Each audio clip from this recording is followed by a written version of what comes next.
ಬಂಗಾಳದಾಗ ಈಗ ಜ್ಞಾನೇಶ್ ವರ್ಸಸ್ ಮಮತಕ್ಕ ಮತ ಎಣಿಕೆ ಒಳಗ ಕೇಂದ್ರದ ಅಧಿಕಾರಿಗಳು ಬ್ಯಾಡೇ ಬ್ಯಾಡಂತ ಅನ್ಯಾಯ ನಡೆದ್ರ ಅಯ್ಯೋ ನನ್ನ ಕೈಯಾಗ ಅಧಿಕಾರನ ಇಲ್ಲ ಅಂತಾರ ಮಮತಕ್ಕ. ಎಲೆಕ್ಷನ್ ಕಮಿಷನ್ ಏನೇ ಮಾಡಿದ್ರು ದೀದಿಗೆ ಆಗೋದೇ ಇಲ್ಲ. ಈಗ ದೀದಿ ಕೋರ್ಟಿಗೆ ಹೋಗಿ ಅಲ್ಲೂ ಕೂಡ ವಾಪಸ್ ಬಂದಾರ. ಈಗ ಪಶ್ಚಿಮ ಬಂಗಾಳದಾಗ ಎಲೆಕ್ಷನ್ ಕಮಿಷನ್ ವರ್ಸಸ್ TMC ಆಗೈತಿ. ಅಂದ್ರ ಜ್ಞಾನೇಶ್ ವರ್ಸಸ್ ಮಮತಾ. ಯಾಕೆ ಹಿಂಗೆ ಹೇಳಕತ್ತೀನಿ ಅಂದ್ರ ಮಮತಕ್ಕ ಎಲೆಕ್ಷನ್ ಕಮಿಷನ್ ಮ್ಯಾಲ ಎಷ್ಟಾಗ್ತೈತೋ ಅಷ್ಟು ಆರೋಪ ಮಾಡಿದ್ರು, ಎಷ್ಟಾಗ್ತೈತೋ ಅಷ್ಟು ಹಿಡಿ ಶಾಪ ಹಾಕಿದ್ರು. ಏನೇನೆಲ್ಲ ಸರ್ಕಸ್ ಮಾಡಿದ್ರು ಅದು ಒಂದು ಯೂಸ್ ಆಗವಲ್ತು.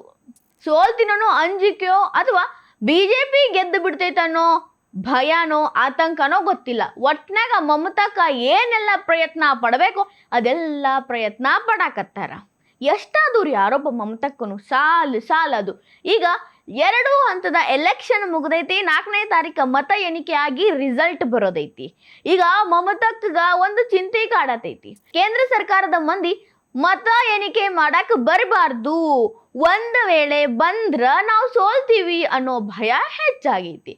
ಅದನ್ನು ತಗೊಂಡ ಹೈಕೋರ್ಟ್ಗೆ ಹೋಗ್ಯಾರ. ಕೇಂದ್ರ ಸರ್ಕಾರದವರು ಮತ ಎಣಿಕೆ ಒಳಗ ಯಾರೊಬ್ಬ ಅಧಿಕಾರಿನೂ ಇರಬಾರ್ದು, ಇರಬೇಕಾದವರೆಲ್ಲ ಪಶ್ಚಿಮ ಬಂಗಾಳದ ಅಧಿಕಾರಿಗಳು ಮಾತ್ರ, ಅವರು ಕೂಡ ರಾಜ್ಯ ಸರ್ಕಾರಕ್ಕೆ ಸಂಬಂಧಪಟ್ಟ ಅಧಿಕಾರಿಗಳು.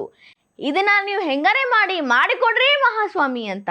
ಆದ್ರ ಕೋರ್ಟ್ ಹೇಳ್ತೈತಿ ಏನು ಪ್ರಾಬ್ಲಮ್ ಐತಿ, ಕೇಂದ್ರ ಸರ್ಕಾರ ಬಂದ್ರ ಎಲೆಕ್ಷನ್ ಕಮಿಷನ್ ಎಲ್ಲವನ್ನೂ ಸರಿಯಾಗಿ ನೋಡ್ಕೊಳತೈತಿ, ಇಲ್ಲಿ ಏನು ಪ್ರಾಬ್ಲಮ್ ಆಗತೈತಿ ಅಂತ. ಆದ್ರ ಮಮತಕ್ಕ ಕೇಂದ್ರದಾಗ BJP ಅಧಿಕಾರದಾಗ ಐತಿ, ಪಶ್ಚಿಮ ಬಂಗಾಳದಾಗ BJP ಬರ್ಲಿ ಅಂತ ಏನಾದ್ರೂ ಮಾಡಿಬಿಟ್ರೆ ಏನ್ ಮಾಡೋದು ಅಂತಾರ. ಅಯ್ಯ ಮಮತಕ್ಕ ಇದನ್ನ ಮರ್ತಾರ ಅನ್ನಿಸ್ತೈತಿ. ಎಲೆಕ್ಷನ್ ಒಳಗ ಅದು ಎಷ್ಟು ಕಟ್ಟುನಿಟ್ಟಿನ ಕ್ರಮ ಇರ್ತಾವಲ್ಲ ಅದ್ರ 10 ಪಟ್ಟು ಮತ ಎಣಿಕೆ ಒಳಗಿರ್ತಾವ. ಮೊದಲನೇದಾಗಿ ರಾಜ್ಯ ಸರ್ಕಾರದ ವತಿಯಿಂದ ಒಬ್ರು ಇರ್ತಾರೆ, ಎಲೆಕ್ಷನ್ ಕಮಿಷನ್ ಅವ್ರು ಇರ್ತಾರೆ, ಕೇಂದ್ರ ಸರ್ಕಾರದ ವತಿಯಿಂದ ಒಬ್ರು ಇರ್ತಾರ. ಅದ್ರ ಜೊತೆಗೆ ಕ್ಯಾಂಡಿಡೇಟ್ ಕಡೆಯಿಂದ ಒಬ್ರು ಬಂದಿರ್ತಾರ. ಅಂದ್ರೆ ಕ್ಯಾಂಡಿಡೇಟ್ ನಿಂತಿರ್ತಾರಲ್ಲ ಎಲೆಕ್ಷನ್ಗ, ಅವ್ರ ಕಡೆಯಿಂದ ಒಬ್ರನ್ನ ಕಳ್ಸಿರ್ತಾರ ನೋಡ್ಕೊಳಕ. ಇನ್ನ ಇದ್ರ ಜೋಡಿ CCTV ಹಾಕಿರ್ತಾರ, ಖುದ್ದು ಸರ್ಕಾರದವ್ರ ಅಲ್ಲಿ ಇರ್ತಾರ. ಇವೆಲ್ಲ ಇರ್ಬೇಕಾದ್ರ ಅಲ್ಲಿ ಅವ್ಯವಹಾರ ನಡೆಯಕ್ಕ ಹೆಂಗ ಸಾಧ್ಯ? ಅಷ್ಟಕ್ಕೂ ಕೈಲೇ ಯಾರು ಒತ್ತಿ ಬ್ಯಾಲೆಟ್ ಪೇಪರ್ ಓಟ್ ಹಾಕಿಲ್ಲ, ಎಲ್ಲ ಡಿಜಿಟಲ್ ಆಗೈತಿ. ನಿಮ್ಮ ಓಟ್ ಕೂಡ ಡಿಜಿಟಲ್ ಆಗೇನ ಎಣಿಕೆ ಆಗ್ತಾವ.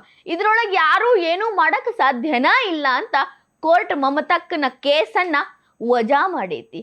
ಏನ್ ಅರ್ಜಿ ಹಾಕಿದ್ರು ಒಪ್ಕೊಳ್ಳೋ ಸ್ಟೇಜ್ ಒಳಗ ಕೋರ್ಟ್ ಇಲ್ಲ. ಇದೆಲ್ಲ ಕೇಳಿದ ಮೇಲೆ ಮಮತಕ್ಕ ಅಯ್ಯೋ ಈ ದಾಳನು ಮಿಸ್ ಆಯ್ತಲ್ಲ ಅಂತ ಅನ್ನಿಸ್ಬಿಡ್ತು. ಆದ್ರ ಕೋರ್ಟ್ ಒಂದು ಅಧಿಕಾರವನ್ನ ಮಮತಕ್ಕಗ ಕೊಟ್ಟೈತಿ. ಅದೇನು ಅಂದ್ರ ಒಂದು ವೇಳೆ ಎಲೆಕ್ಷನ್ ರಿಸಲ್ಟ್ ಬಂದ ಮೇಲೆ ಮಮತಕ್ಕಗೆ ಏನಾರೆ ಇಲ್ಲಿ ಅನ್ಯಾಯ ಆಗೈತಿ, ಇಲ್ಲಿ ಅವ್ಯವಹಾರ ಆಗೈತಿ ಅಂತ ಅನ್ಸಿದ್ರ ವಿತ್ ಸಾಕ್ಷಿ ಅಂದ್ರ ವಿತ್ ಎವಿಡೆನ್ಸ್ ಕೋರ್ಟಿಗೆ ಹೋಗ್ಬೇಕು.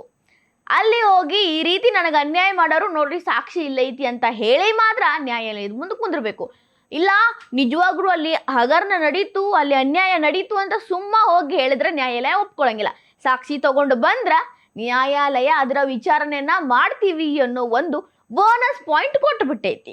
ಇನ್ನ ಮಮತಕ್ಕ ಎಲೆಕ್ಷನ್ ಕಮಿಷನ್ ಮೇಲೆ ಹರಿಹಾಯೋದನ್ನ ಬಿಟ್ಟಿಲ್ಲ. ಮತ ಎಣಿಕೆ ಆದ್ಮೇಲೆ ಏನಾರಿ ಒಂದು ಸಿಗತೈತೇನೋ ಸಾಕ್ಷಿ ಪೀಕ್ಷೆ ಅಂತ ಕಾಯಕತ್ತಾರ. ಇದು ಲೇಟೆಸ್ಟ್ ಆತ್ರಿ. ಇನ್ನ ಮಮತಕ್ಕ ತಲೆಯಾಗ ಏನಿತ್ತು, ರಾಜ್ಯದ ಅಧಿಕಾರಿಗಳು ಇದ್ರು ಅಂದ್ರೆ ಏನಾರೇ ಒಂದಿಟ್ಟು ಪುಸಲಾಯಿಸಿ ಏನಾರೇ ಮಾಡಿ ಹೆಂಗರೇ ಮಾಡಿ ಬಂಗಾಳದ ಗದ್ದುಗೆ ಮತ್ತೆ ಹಿಡಿಯೋನು ಅನ್ನೋದಿತ್ತು. ಬಟ್ ಅದಕ್ಕೆ ಕೋರ್ಟ್ ಅವಕಾಶ ಮಾಡಿ ಕೊಡ್ಲಿಲ್ಲ. ಎಲೆಕ್ಷನ್ ಕಮಿಷನ್ ಮೇಲೆ ಹಲ್ಲು ಕಡಿಯೋದು ಮಮತಕ್ಕಗ ಹೊಸದೇನಲ್ರಿ. ಯಾವಾಗ ಎಲೆಕ್ಷನ್ ಅನೌನ್ಸ್ ಆತಲ್ರಿ ಪಶ್ಚಿಮ ಬಂಗಾಳದಾಗ, ಆವತ್ತಿಂದ ಎಲೆಕ್ಷನ್ ಕಮಿಷನ್ ಮೇಲೆ ಸುಡು ಬೆಂಕಿ ಆಗ್ಬಿಟ್ಟಾರ ನಮ್ಮ ಮಮತಕ್ಕ. ಯಾವಾಗ ಎಲೆಕ್ಷನ್ ಕಮಿಷನ್ ಬಂಗಾಳದಾಗ ಕಾಲಿಟ್ಟು DGP ಕಮಿಷನರ್ ಸೇರಿ ಉನ್ನತ ಅಧಿಕಾರಿಗಳಿಂದ ಹಿಡಿದು ಸಾವಿರಾರು ಅಧಿಕಾರಿಗಳನ್ನ ಪಶ್ಚಿಮ ಬಂಗಾಳದಿಂದ ಬ್ಯಾರೆ ರಾಜ್ಯಕ್ಕೆ ಟ್ರಾನ್ಸ್ಫರ್ ಮಾಡಿದ್ರು ನೋಡ್ರಿ, ಅವಾಗ ಮಮತಕ್ಕಗ ಸಾಕನ್ನಷ್ಟು ಭಾರ ತಲೆ ಮೇಲೆ ಬಿದ್ದಿತ್ತು. ಅಯ್ಯೋಯ್ಯೋ ನಮ್ಮ ಅಧಿಕಾರಿಗಳೆಲ್ಲ ಹೋಗ್ಬಿಟ್ರಲ್ಲ, ಇನ್ನ ನನ್ನ ಆಟ ಯಾರು ಆಡೋರು ಅಂತ ಭಯ ಶುರುವಾಗಿತ್ತು. ಅದಷ್ಟಲ್ರಿ, ಇಲ್ಲಿಂದ 1000 ಅಧಿಕಾರಿಗಳು ಹೋದಂಗ ಬ್ಯಾರೆ ಬ್ಯಾರೆ ರಾಜ್ಯದಿಂದ ಅಧಿಕಾರಿಗಳು ಪಶ್ಚಿಮ ಬಂಗಾಳಕ್ಕ ಬಲಗಾಲಿಟ್ಕೊಂಡು ಒಳಗೆ ಬಂದ್ರು.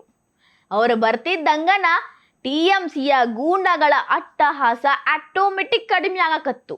ಅವಾಗ ಮಮತಾಕ್ಗ ಇನ್ನೊಂದು ರೌಂಡ್ ಭಯ ಶುರುವಾತು. ಅವಾಗೂ ಕೂಡ ಮಮತಾಕ ಸಾಕಷ್ಟು ಸಿಟ್ಟನ್ನ ಎಲೆಕ್ಷನ್ ಕಮಿಷನ್ ಮೇಲೆ, ಮುಖ್ಯವಾಗಿ ಜ್ಞಾನೇಶ್ ಅವ್ರ ಮೇಲೆ ತೋರಿಸಿದ್ರು. ಕೇಂದ್ರ ಭದ್ರತಾ ಪಡೆಗಳನ್ನ ಬಂಗಾಳದಾಗ ಇಷ್ಟರ ಮಟ್ಟಿಗೆ ನಿಯೋಜನೆ ಮಾಡೋ ಅಧಿಕಾರ ಎಲೆಕ್ಷನ್ ಕಮಿಷನ್ಗ ಯಾರು ಕೊಟ್ರು? ಎಲೆಕ್ಷನ್ ಕಮಿಷನ್ ಅಧಿಕಾರಿ ಜ್ಞಾನೇಶ್ ಕುಮಾರ್ ಅವರು ತಮ್ಮನ್ನ ತಾವು ಏನ್ ಅನ್ಕೊಂಡ್ಬಿಟ್ಟಾರ ಅಂತ ಹರಿಹಾದ್ರು ಮಮತಕ್ಕ. ಇದಕ್ಕೂ ಎಲೆಕ್ಷನ್ ಕಮಿಷನ್ ಕ್ಯಾರೇ ಅನ್ಲಿಲ್ಲ. ಅದ್ರ ಕೆಲಸವನ್ನ ಅದು ಮಾಡ್ಕೋತ ಹೋತು. ಮಮತಕ್ಕ ಮಾಲ್ಡಾದಾಗ ಒಂದು ಘಟನೆ ನಡೀತ್ ನೋಡ್ರಿ. ನ್ಯಾಯಾಂಗ ಅಧಿಕಾರಿಗಳನ್ನ ಒಂದ್ ಕಡೆ ಕೂಡಾಕಿ ಒತ್ಯಾಳುಗಳನ್ನಾಗಿ ಮಾಡಿ TMC ಗೂಂಡಾಗಳು ಅಟ್ಟಹಾಸ ಮೆರೆದಾಗ, ಅಯ್ಯೋ ನನ್ನ ಕಡೆ ಅಧಿಕಾರನ ಇಲ್ಲ, ನಾ ಹೆಸರಿಗೆ ಮಾತ್ರ CM ಅದೀನಿ, ಯಾಕಂದ್ರ ಇರೋ ಬರೋ ಅಧಿಕಾರಿಗಳು ಎಲ್ಲಾರು ಎಲೆಕ್ಷನ್ ಕಮಿಷನ್ ಕೈಯಾಗದಾರ, ನಾನೇನೂ ಕೇಳಬೇಡ್ರಿ ಅಂತ ದೋಸಿ ತಿರಿ ಹಾಕಿಬಿಟ್ಟಿದ್ರು. ಅದ್ರೊಳಗೂ ಗೊತ್ತಾಗ್ತಿತ್ತು ಎಲೆಕ್ಷನ್ ಕಮಿಷನ್ ಮೇಲೆ ಅದೆಷ್ಟು ಅಸಮಾಧಾನ ಮಮತಕ್ಕಗ ಐತಿ ಅನ್ನೋದು. ಅದಷ್ಟೇ ಅಲ್ರಿ, 2 ಹಂತದ ಎಲೆಕ್ಷನ್ ಟೈಮ್ ಒಳಗ TMC ಗೂಂಡಾಗಳನ್ನ ಬೋಟ್ ಕಾಲಿಲೆ ಒದ್ದು ಯಾವಾಗ ಪೊಲೀಸರು ಆರ್ಮಿಯವರು ಅರೆಸ್ಟ್ ಮಾಡಿ ಕರ್ಕೊಂಡು ಹೊಂಟ್ರಲ್ಲ, ಮಮತಕ್ಕಗ ಎಲ್ಲಾ ದಾರಿ ಬಂದಾಗ್ಬಿಟ್ಟಿತ್ತು. ಅಯ್ಯೋ, ಈಗ ಅಧಿಕಾರಿಗಳು ಹೋದ್ರು, ಈ ಕಡೆ ನನ್ನ ಕೈಯಲ್ಲಿದ್ದ ಚೇಲಾಗಳು ಹೋದ್ರು, ನನ್ನ ಕತೆ ಏನು ಅಂತ ತಿಳಿಲಾರ್ದಂಗಾಗಿತ್ತು. ಈಗ ಎಲೆಕ್ಷನ್ ಮುಗಿದ್ರು ಮಮತಕ್ಕಗ ಸಮಾಧಾನ ಅನ್ನೋದ ಇಲ್ಲ. ಕಡಿಕ ಮತ ಎಣಿಕೆ ಮಾಡಾಕರೆ ನಮ್ಮ ಅಧಿಕಾರಿಗಳನ್ನ ಬಿಟ್ರ ಒಂದಿಟ್ಟು ಚಾನ್ಸಸ್ ಗೆಲ್ಲೋ ಹೆಚ್ಚಾಗ್ತಾವು ಅಂತ ಕೋರ್ಟ್ಗೆ ಹೋಗಿ ಕೋರ್ಟ್ ಕಡೆಯಿಂದ ಆಗಲ್ಲ ಅನ್ನೋ ಉತ್ತರ ತಗೊಂಡು ವಾಪಸ್ ಬಂದಾರ. ಇದೆಲ್ಲ ನೋಡಾಕತ್ತಿದ್ರ ಎಲೆಕ್ಷನ್ ಕಮಿಷನ್ ವರ್ಸಸ್ TMC ಅಷ್ಟೇ ಅಲ್ಲ, ಮಮತಕ್ಕ ವರ್ಸಸ್ ಜ್ಞಾನೇಶ್ ಕುಮಾರ ಆಗ್ಬಿಟ್ಟೈತಿ. ಇಷ್ಟಕ್ಕ ಮಮತಕ್ಕ ಸುಮ್ಮಾಗಿಲ್ಲ, ಸುಪ್ರೀಂ ಕೋರ್ಟ್ ಮೆಟ್ಲತ್ತಿದ್ರು. ಇವತ್ತ ಸುಪ್ರೀಂ ಕೋರ್ಟ್ ಒಂದು ಆದೇಶ ನೀಡೈತಿ. ಏನು ಅಂದ್ರ ಮಮತಕ್ಕ ಹಾಕಿದ ಅರ್ಜಿಯನ್ನ ವಜಾ ಮಾಡಿ ಮತ ಎಣಿಕೆ ಒಳಗ ಕೇಂದ್ರ ಸರ್ಕಾರದ ಅಭ್ಯರ್ಥಿ ಇದ್ದೇ ಇರ್ತಾರ, ಅದು ಕಡ್ಡಾಯ. ಎಲೆಕ್ಷನ್ ಕಮಿಷನ್ ತಗೊಳ್ಳೋ ನಿರ್ಧಾರವನ್ನ ಒಪ್ಕೊಳ್ಳೇಬೇಕು ಅಂತ ಮಮತಕ್ಕಗ ಖಾರವಾಗಿ ಹೇಳೈತಿ. ಚುನಾವಣಾ ಆಯೋಗದ ನಿರ್ಧಾರವನ್ನ ಪ್ರಶ್ನೆ ಮಾಡೋ ಹಾಗಿಲ್ಲ ಅಂತ ಮಮತಕ್ಕಗ ಸ್ಟ್ರಿಕ್ಟ್ ಆಗಿ ಹೇಳಿ ಸುಪ್ರೀಂ ಕೋರ್ಟ್ ಮನೆ ಕಳಿಸೈತಿ.